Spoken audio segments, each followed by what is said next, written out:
Salut les amis. Alors, bienvenue en notre compagnie. Et ben voilà, c'est l'amour à la plage. Ici Fanny Daté et Sabine Fermot. Nous sommes en direct de Lanton sur le bassin d'Arcachon.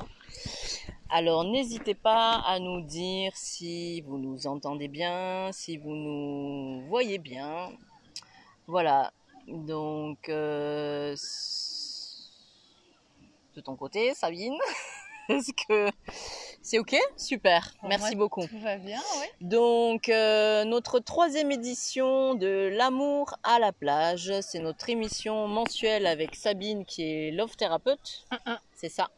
Donc une fois par mois, on se retrouve sur une plage du bassin d'Arcachon pour échanger et aborder avec vous un sujet lié à l'amour. Et oui. L'amour en général en fait, l'amour qui fait vibrer nos cœurs, l'amour dans la relation amoureuse, l'amour dans notre relation avec les autres, avec autrui. Et l'amour dans notre relation avec nous-mêmes. Exactement, et l'amour de soi, évidemment, bien évidemment. Donc aujourd'hui c'est notre 3e édition et le sujet qu'on a choisi ensemble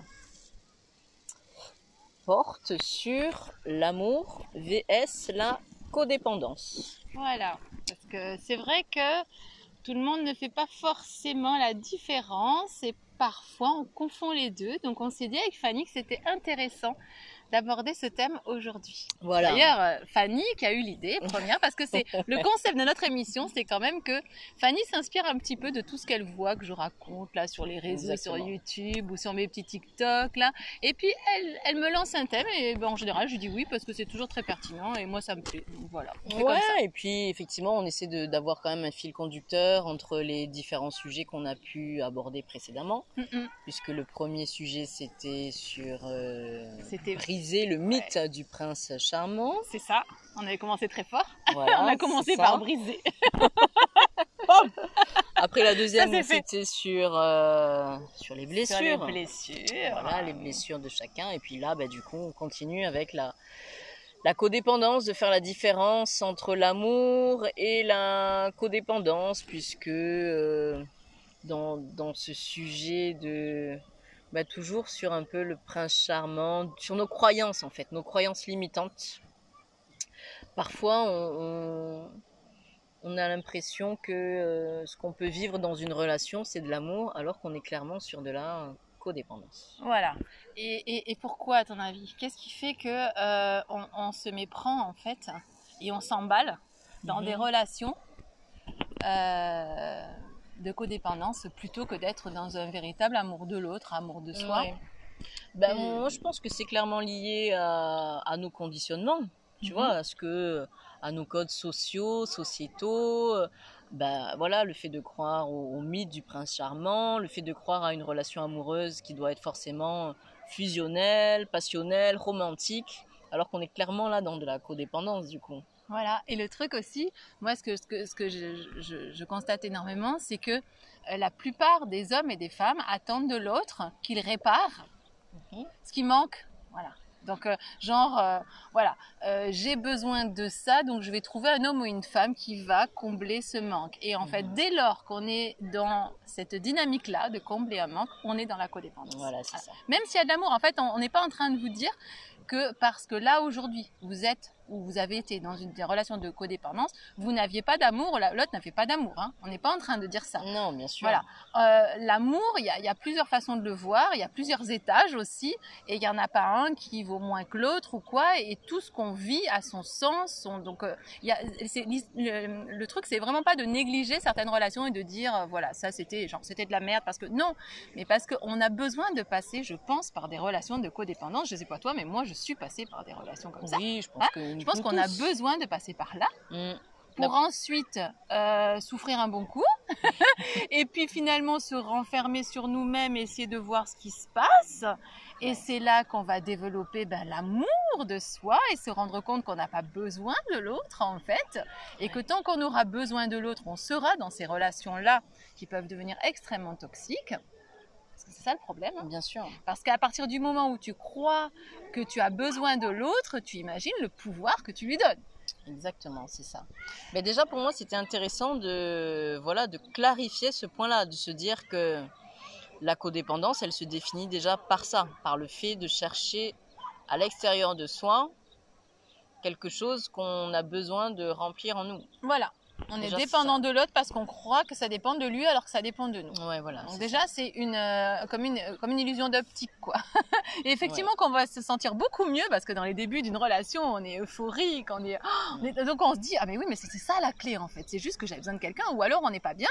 Et puis on se dit, ah ouais, mais j'étais tellement bien à ce moment avec telle personne et tout. Et du coup, on va rechercher ça alors que c'est pas ça qui fera que tu te sentiras bien parce que ça va être comme une espèce de montagne russe, quoi. Un truc au début, ça va être extraordinaire. Ouais. Mais si au fond de toi, tu as un manque, ne compte sur personne pour le combler, quoi. Ouais, Ça ne pourra être que provisoire, illusoire et provisoire.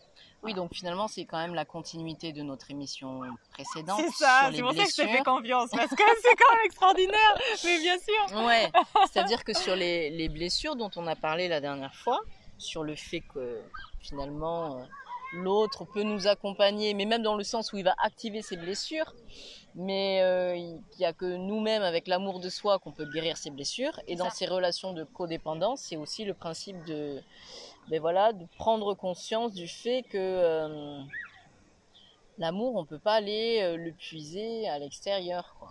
Il est toujours en soi. Alors évidemment, c'est difficile parce qu'on nous l'a tout le temps transmis et inculqué comme ça. Moi, je trouve que c'est hyper difficile de sortir de ce schéma de codépendance, quoi. Parce qu'en plus, ça crée, parfois ça peut aussi créer un attachement à la souffrance sans le savoir, une certaine aussi adrénaline aussi, parfois pour certains profils différents. Et de sortir de ça, mais de comprendre que vraiment ce qu'on vit dans une relation comme ça, c'est pas de l'amour. Enfin, c'est quand même tout un schéma aussi à intégrer, à déconstruire. Et un schéma qui va être totalement imposé par la société. Parce que si t'es pas en couple, t'es pas normal.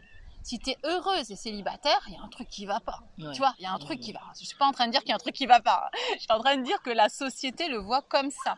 Donc ça aussi, c'est à déconstruire parce que c'est justement le jour où toi qui me regardes, si t'es célibataire, le jour, si tu te sens seule là aujourd'hui, le jour où tu vas arriver à te sentir bien seule, c'est là que tu vas déclencher une belle histoire. Tant que tu te sentiras seule, dans ta vie, dans le manque, que tu croiras qu'il te faut quelqu'un pour être bien, que tu peux pas par exemple aller au ciné ou danser ou passer une super journée ou aller sur la plage si tu n'es pas accompagné. Moi c'était mon cas avant. Moi avant, j'avais l'impression qu'un moment qui n'était pas partagé est un moment gâché. Ouais. Maintenant je kiffe mes moments où je suis toute seule. Ouais. Mais il ne faut pas croire, parce que souvent les hommes ont peur des femmes célibataires et heureuses, il ne faut pas croire. Et d'ailleurs aussi les femmes ont peur des hommes célibataires et heureux aussi parce qu'elles ont l'impression de ne servir à rien. Il ne faut surtout pas croire que parce que quelqu'un kiffe sa vie de célibataire, il n'y a pas de place pour toi dans cette vie-là. En fait, c'est ça. Il ne faut pas faire l'amalgame. C'est pas parce qu'on peut être heureux seul qu'on ne peut pas être heureux avec quelqu'un. Au contraire.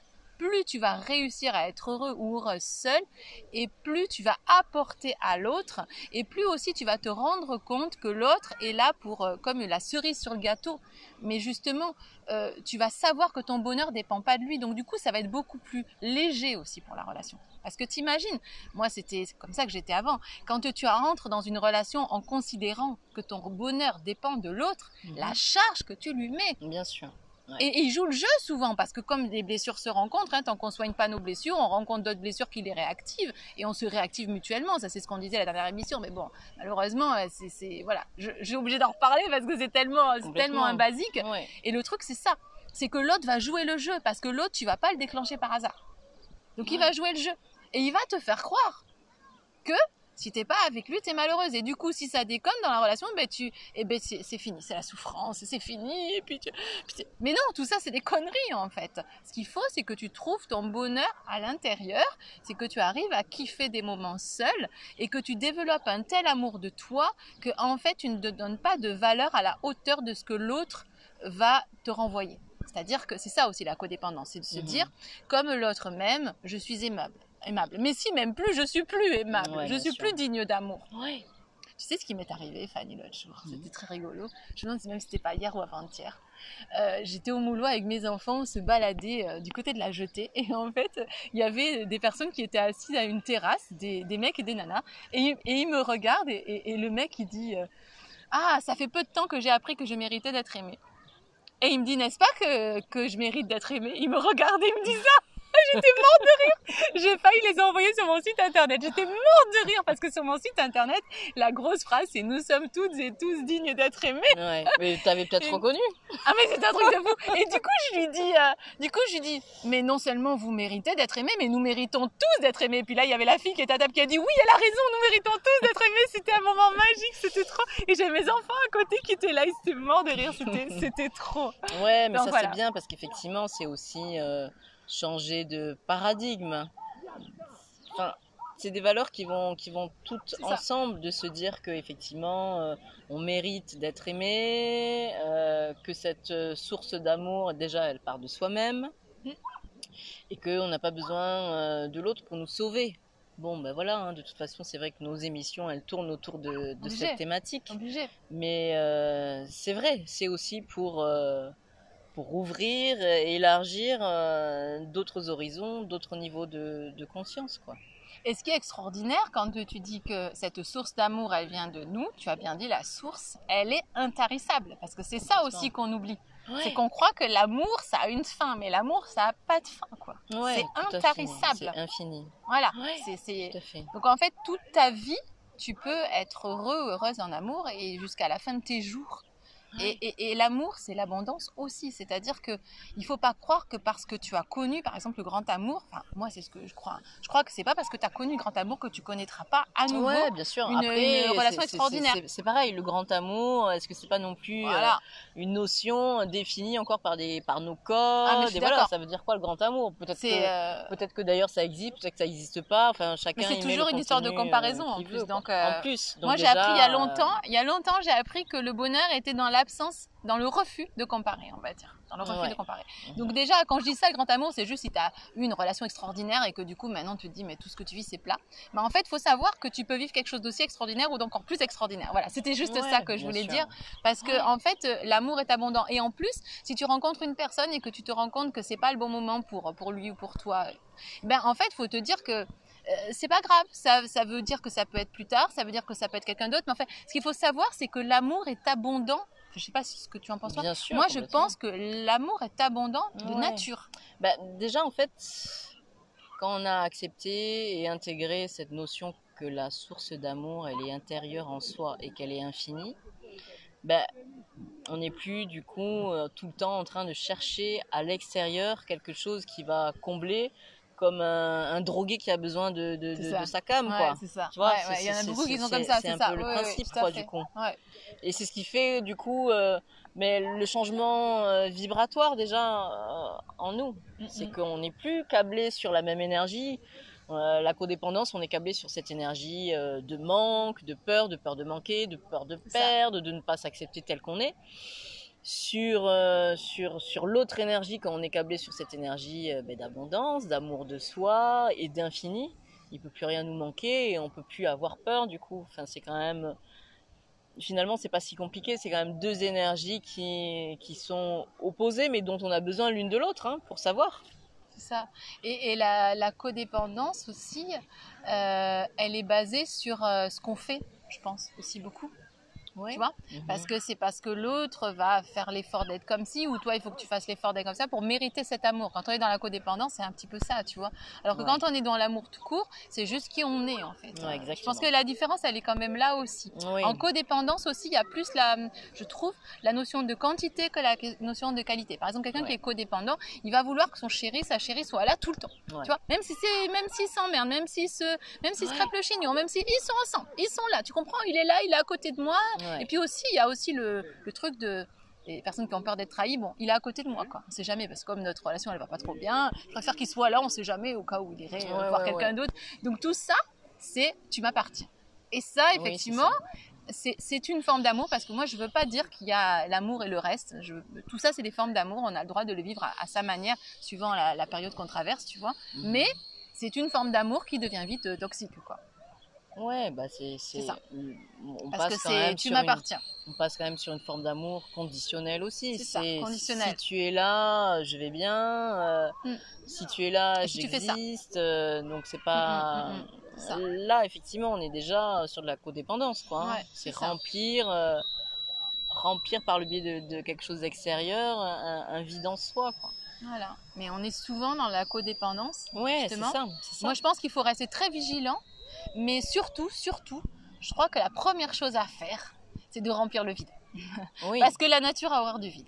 Donc, ouais. si tu remplis ton vide en toi, c'est-à-dire que si tu remplis peut-être un mal-être que tu ressens, des manques, donc en fait, tu vas trouver des activités que tu aimes, tu vas prendre du plaisir à faire des choses, tu vas faire un travail sur toi qui va te permettre de te connecter à ta valeur et de te rendre compte à quel point tu es une belle personne. Et bien en fait, plus tu vas faire ça, et moins tu vas laisser de place à la codépendance. Je sais pas ce que tu en penses, mais moi en tout cas, Ouais. c'est ce chemin-là que j'ai pris pour, Ouais. tu vois, remplir ma vie, faire des choses que j'aime, passer du temps avec moi-même, me Ouais, rendre tout à compte fait. que j'ai besoin de personnes pour être bien. Ouais. Et après, du coup, l'autre, c'est comme je disais tout à l'heure, la cerise sur le gâteau. C'est l'autre, il arrive, et là, ben, tu kiffes. Mais parfois, et puis en plus, moi je pense qu'il faut, dans une vraie relation amoureuse, où il n'y a pas de codépendance, il faut aussi être à l'aise avec le fait que tu n'as pas toujours envie de voir l'autre.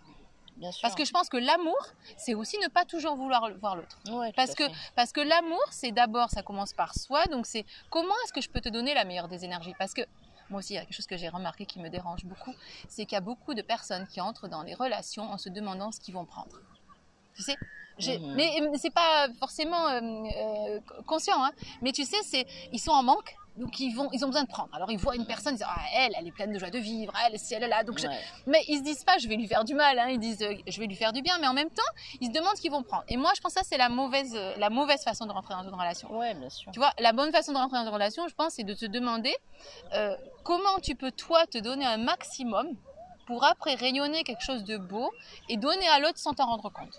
Ouais. C'est donner à l'autre, genre tu le vibres. C'est pas tu dis je vais donner de mon temps. Non, non, c'est d'abord tu te donnes de ton temps, tu te donnes ton énergie, tu donnes ton amour. Et une fois que ton vase il déborde, à toi, tu vois, mais il déborde d'amour, et bien là ça rejaillit sur l'autre. Ouais. Et c'est là que tu peux donner de bonnes choses à l'autre. Ouais, bien sûr. Tu vois? Ouais. Enfin, je pense que c'est un truc hyper important. Et l'idée, c'est vraiment de te demander comment est-ce que je peux, moi, me faire tellement de bien que je vais être un cadeau pour l'autre. Ouais. Donc, du coup, tout ça, c'est exactement, j'allais dire le programme, mais c'est les objectifs que tu abordes avec les personnes que tu accompagnes lors de tes séances d'accompagnement, de love thérapie. Ah mais oui, carrément. Et puis, les gens qui les accompagnent comme ça. C'est d'abord l'amour de soi. C'est d'abord l'amour de soi, et j'ai toujours fait ça parce que en fait, avant de faire cette activité de love thérapeute, je faisais du conseil en fleurs de bac, et mon premier dessin, mon premier objectif, c'était toujours de redonner à la personne la joie de vivre et l'amour de soi. Ouais. Genre, donc c'était la liste des petits bonheurs. Tu sais, la liste des petites choses. Donc, la première liste, c'est les choses que tu peux faire tout de suite, très facilement, tous les jours. Tu n'as pas d'excuses. Hein, te faire un petit thé, des trucs tout simples, mais qui te font du bien. Tu vois. Après, la deuxième liste, c'est les choses, faut juste que tu t'organises un peu. Tu vois, tu demandes à quelqu'un de garder tes enfants, ou tu prévois un temps. Et là, c'est d'autres choses que tu adores faire. Ça peut prendre plus de temps, voilà. Mais ces choses-là, tu fais aussi une liste et tu pioches dedans de temps en temps, le plus souvent possible. Et la troisième liste, c'est les choses que tu peux pas faire pour le moment. Mais c'est pas grave, tu les écris, tu rêves avec, et tu y penses fort, et de temps en temps tu réalises ces choses-là aussi. Ça peut être un voyage en République dominicaine, ou ça peut être des choses comme ça, tu vois. Et moi il n'y a jamais eu un seul client que j'ai eu à qui j'ai pas partagé ça. Parce que ça pour moi c'est la base de la base. Et quand tu fais ça, et que tu es justement seul, ou alors que ta relation périclite, ça peut être ça aussi, parce que parfois tu peux te sentir très seul dans une relation, et bien si tu fais ça, que tu prends tes listes, et que tu t'y tiens, eh ben, je pense que déjà, tu combles ce manque et tu évites de donner le flanc à des relations toxiques. Parce que c'est justement quand tu laisses le manque dans ta vie, s'installer dans ta vie, que tu laisses entrer les relations toxiques. Ouais, c'est-à-dire que du coup, tu invites les personnes à ritualiser des façons de revenir à elles-mêmes, à l'amour d'elles-mêmes, quoi. Toujours. Et d'ailleurs, le premier programme en ligne que j'ai fait, c'est 21 jours pour s'aimer vraiment. J'ai un programme en ligne, il est toujours accessible par mon site internet. C'est 21 jours pour s'aimer vraiment. 21 jours pour s'aimer vraiment. 21 vidéos. Et Donc ça, c'est des, voilà. c'est des programmes en ligne qu'on peut faire tout seul, de façon autonome, pendant 21 jours. C'est ça. Où toi, à travers des vidéos, voilà, tu donnes des petites Il y a un programme pistes par jour. de travail, quoi. Il y a un thème par jour, il y a un mantra par jour et il y a un exercice par jour. D'accord. Voilà, ok. ça pendant 21 jours. Alors, toutes les personnes qui ont fait ça, elles ont changé les choses dans leur vie. C'est ça qui est extraordinaire. Toutes les personnes qui ont fait ça, parce que c'est obligé au bout d'un moment. C'est obligé. Voilà. Donc, c'est tout ça pour dire qu'effectivement, la thématique de l'amour de soi, déjà, c'est la base de la base. Et de toute manière, souvent, j'en parle du triangle de l'amour, en fait. Hein.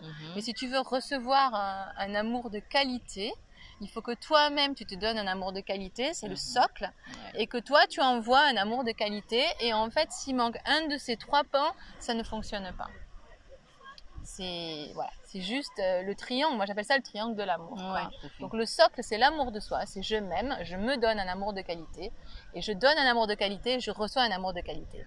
Et pour le recevoir, il n'y a pas besoin de se poser la question quand tu te donnes beaucoup d'amour.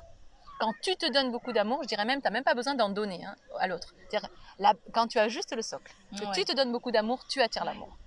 Et après, tout se fait tout seul. Parce que quand toi, tu remplis ton vase, ton réservoir d'amour, quand tu le remplis tout seul, en fait, ce qui se passe, j'ai perdu le fil de ce que je voulais dire. Quand toi tu remplis toi-même ton réservoir d'amour. Oui, c'est ça. C'est que ce que tu donnes à l'autre, c'est jamais quelque chose qui va te manquer après. Oui, ça c'est super important. C'est toute la différence justement entre l'amour et la codépendance. C'est-à-dire que la codépendance, comme un drogué, il a toujours besoin d'aller chercher à l'extérieur sa drogue, sa cam, pour se nourrir, et c'est jamais suffisant. Enfin, de toute façon, c'est jamais suffisant, quoi. Et surtout, qu'est-ce qu'il fait? Il va donner pour recevoir. En fait, il va pas se donner, il va donner à l'autre pour recevoir. Et ça, c'est le meilleur moyen de pas recevoir. Parce qu'alors ça fonctionne pas. C'est pour ça que c'était intéressant d'aborder cette thématique de l'amour vs codépendance, puisque pour déjà avoir une vue d'ensemble, une prise de conscience, un peu plus de hauteur sur le fait que parfois certaines relations d'amour, d'ailleurs pas forcément que amoureuses, ça peut être des relations amicales, familiales, voilà, que c'est toujours dans cette intention de combler un manque extérieur, alors que avec quelques pas de recul, on peut voir que ce qui nous manque, on l'a déjà en soi, mais c'est juste en fait un changement de regard sur soi et de perspective. Moi, ce que j'aime bien, au-delà de faire des choses pour soi, etc., c'est de me poser et de me dire, bon ben, voilà,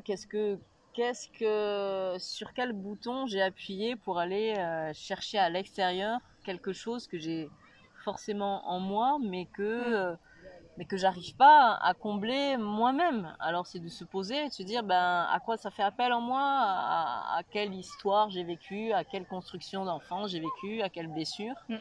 Et du coup déjà d'avoir cette bienveillance envers soi-même, cette compassion aussi envers soi-même, et de se dire attends, on va poser un peu, on va se reposer un petit peu, on va respirer un petit peu, et de se dire voilà, qu'est-ce qui me manque, et moi, qu'est-ce que je peux amener à ce manque là, quoi. Oui, mais j'irai un petit peu plus loin, et en fait c'est marrant parce que quand tu en as parlé tout à l'heure, je voulais dire le manque est souvent illusoire, et finalement tu l'as dit toi-même. Qu'est-ce que je crois qu'il me manque, mais que finalement il me manque pas. Parce qu'en fait le manque il est illusoire. Moi j'ai envie même d'aller plus loin et de dire de même plus raisonner en manque, et juste de dire qu'est-ce que je peux faire. Enfin moi c'est ce que j'ai appris quand je suis allée dans mes blessures. C'est vraiment qu'est-ce que je peux faire là dans l'instant pour aller mieux, et je le fais. Tu sais, voilà, c'est même pas te dire qu'est-ce qui me manque, parce qu'à partir du moment où tu cherches ce qui te manque, tu es dans une position encore différente. Tu vois, c'est important de dire qu'est-ce que je pourrais faire là dans l'instant, ou alors soit dans la minute, soit dans l'heure, mais le plus vite possible, et qui va être le plus efficace. Et d'avoir ces leviers-là, moi j'ai des leviers comme ça qui sont extrêmement efficaces, et je les actionne, quoi. Et je les actionne surtout parce que je suis dans l'amour de soi, et ça c'est un vrai travail, sans culpabilité. Parce que il y a tout, mais c'est une question d'étape. Au début, on va les actionner. Au début, on va pas les actionner parce qu'on va faire passer les autres avant. Ensuite, on va les actionner, mais on va être dans la culpabilité parce qu'on est habitué à toujours tourner vers l'extérieur et pas vers soi. Et au bout d'un moment, quand le déclic se fait, ou qu'on fait un travail avec l'OFSAB, ça dépend, et là, là, on va les actionner, mais sans culpabilité. Et c'est ça qui est génial. On va les amuser, les actionner dans le jeu et dans l'amusement. Dans le qu'est-ce que je pourrais faire aujourd'hui pour aller mieux? Qu'est-ce que je pourrais manger pour me sentir bien? Qu'est-ce que je pourrais boire pour me sentir bien? Qu'est-ce que je pourrais faire? Qui je pourrais voir? Est-ce que je pourrais pas envoyer chez tout le monde et rester toute seule? En fait, sans culpabilité, genre. Là, aujourd'hui, qu'est-ce qui me ferait du bien? Ouais. Et ça, je trouve que c'est vraiment génial parce que du coup, tu peux plus être dans la dépendance. Parce que toi, tu as tous les leviers, tu as tout. Et tu sais très bien que l'autre, il saura jamais mieux que toi. Parce que l'autre, il n'a pas le don de prédiction. L'autre, il sait pas. Parce que souvent, dans les relations de codépendance, il y a aussi ce problème-là. C'est que tu vas croire que l'autre, il est capable, en tout cas, tu vas attendre de l'autre, qu'il règle tes problèmes et qu'il te fasse aller mieux parce que tu comprends, il te connaît, alors il sait. Mais non, jamais, voilà, jamais personne, même quelqu'un que tu connais depuis 20 ans, tu peux certainement l'attester, toi qui es en couple depuis longtemps. Ouais, bien sûr. Là, tu peux pas attendre de l'autre qui sache de son être dans la tête de l'autre, de toute façon. C'est possible, tu vois. Et donc, le fait d'avoir tout ce mécanisme positif de comment je peux faire pour aller mieux, qu'est-ce que je peux faire, voilà, et jamais demander à personne, te débrouiller tout seul, et ben ça fait qu'après, tu ne rentres plus dans des relations de codépendance. Tu es forcément dans des relations d'amour ou pas amour, tu vois, ça marche pas, mais il n'y a pas cette attente par rapport à l'autre. Finalement, c'est aussi reprendre son pouvoir personnel et être responsable de soi-même, de ses émotions, de ses projections aussi, de chacune de nos actions, quoi. Ouais, exactement, Fanny. Ouais. Merci pour cette thématique. Eh ben, écoute, c'était intéressant de pouvoir, le mettre en lumière. Comme ça, moi, j'aime mettre les choses en lumière. Ouais, t'es très douée pour ça. C'est vrai que du coup, c'était deux notions qui sont tellement, en même temps, imbriquées et faussées comme je disais, dans nos codes, que c'est important parfois de pouvoir juste tirer un fil pour défaire parfois des nœuds. Voilà. Donc, j'espère que ce sujet vous a intéressé. En tout cas, moi, je vous invite, si vous avez envie d'aller un peu plus en profondeur sur ces notions, de contacter LoveSab, puisque c'est sa contribution au monde, c'est son métier, c'est sa passion, de pouvoir justement dénouer parfois ce qui est tout emmêlé. Et puis c'est vrai que c'est intéressant d'avoir aussi le point de vue extérieur d'une professionnelle pour parfois juste clarifier, quoi. C'est juste ça, clarifier déjà. Moi, je veux quand même dire quelque chose parce que Fanny, elle vient de parler de mettre en lumière, mais c'est clair que c'est sa vocation et son talent de mettre en lumière, parce que moi, je l'ai connue comme ça, dans une magnifique séance photo qu'elle m'avait offerte il y a plus d'1 an. Elle a un talent hallucinant. Donc, si tu as, toi qui me regardes, si tu ne la connais pas encore, ou alors que tu as vu mes photos et que tu te dis, mais c'est quoi ces photos de dingue? Contacte Fanny. Et même si tu détestes être prise en photo, même si c'est quelque chose, que tu fuis parce que tu te dis que tu vas pas être à l'aise et tout, moi je suis sûre que tu vas l'être parce qu'elle a cette espèce, je crois que c'est ça qui nous relie aussi, cet amour, elle a cette espèce d'amour dans le regard, dans l'attitude, dans la posture, qui fait que tu te sens magnifique, mais magnifique, tu te demandes même pas quand Fanny te prend en photo. Enfin, moi, je vais te dire, quand Fanny me prend en photo, je me demande pas si je suis jolie ou pas, si j'ai le maquillage qu'il faut, la tenue qu'il faut, les cheveux là où il faut, j'en ai rien à foutre. Je me sens belle parce qu'en fait, elle transperce tout. C'est-à-dire qu'on court-circuite, on est direct dans l'âme, tu sais. Et donc, je me pose aucune question et ça s'est vu dans les photos. Je vais montrer une image de moi qui va être bien au-dessus de l'image classique, c'est-à-dire qui va être presque l'image sublimée de moi, mais qui ne tient ni à une tenue, ni à un maquillage, ni à rien, juste à ce regard plein d'amour, tu vois, qui fait que tu vas montrer ta plus belle lumière, en fait, voilà. Donc ça, c'est quand même un des talents de Fanny, qui ne fait pas que ça, parce qu'elle écrit aussi des livres. Et elle est aussi sophrologue, donc, et évidemment, elle transmet, partage lors d'interviews avec toutes sortes de personnes. Voilà, donc je voulais quand même le dire parce que c'est super important. Merci Sabine. Oui, et puis voilà, je voulais dire par rapport à ce que tu disais, en fait moi j'immortalise juste ce que sont les gens. Voilà, on n'a même pas besoin de montrer, c'est que c'est juste ce que chacun est, quoi. Et c'est ça qui est beau.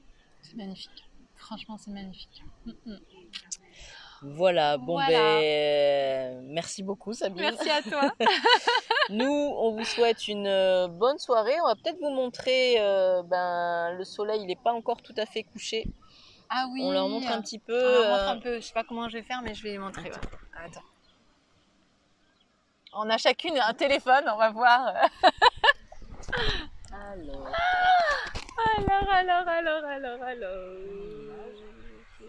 Voilà, on finit par un... Vous voyez Fanny là? Sur le bassin d'Arcachon. Et voilà. Une petite vue du bassin pour terminer. Donc, je vous remercie beaucoup. On s'est séparés là toutes les deux avec nos téléphones. Je vous remercie énormément. Surtout, n'hésitez pas à partager cette vidéo. Je vais également la mettre sur YouTube. Et voilà, partagez-la, likez, commentez parce que c'est vraiment des moments de plaisir immenses. Et plus vous serez nombreux à nous suivre et plus on transmettra cet amour, ce partage et ce décodage en fait des relations amoureuses. Je vous embrasse très très fort. À bientôt. Ciao ciao.